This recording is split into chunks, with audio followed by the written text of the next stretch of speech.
going to Sumilon Island, Cebu, with my family and some friends. Ba't yun naisip niyong place? My wife's from Cebu, so we're trying to, ever since last year, iniikot talaga namin yung magandang island sa Cebu.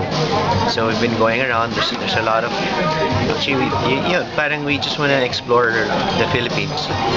Pero lugar kasi like Davao, they have different islands. Ito Cebu, we wanna finish all the islands there within the area. How does it feel when you watch reruns of that? Masaya siya eh. It's bringing back good times.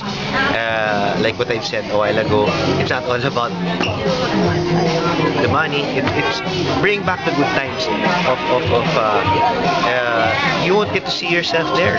It's like pag ikaw nakaupo ka na lang sa isang lugar, you'll appreciate that more.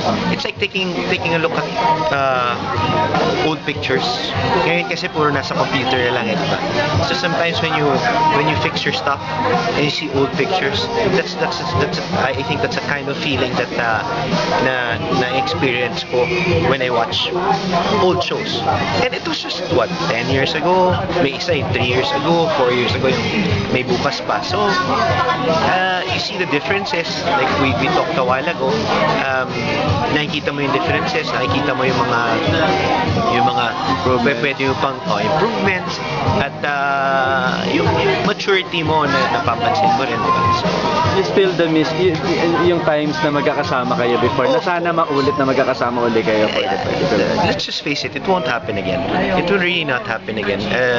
Even yung ibang shows natin na maalam, but yung gaya na may bukas pa, isang close kami na pamilya doon. Magka-text lang kami ni Albert Martinez on Monday because he watches the show too. First time niya napanood ng Monday. It aired kasi may bukas pa started airing kasi Monday last week.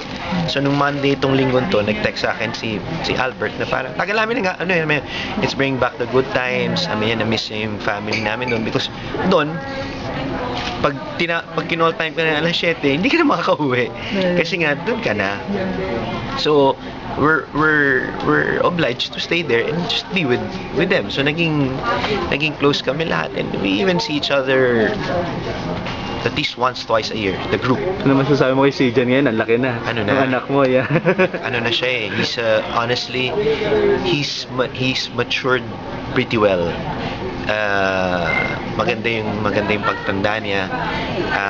Actually seryoso siya ngayon kasi before this nagwatamin kami, once upon a time kami 3 weeks ago eh. It was aired 2 weeks ago.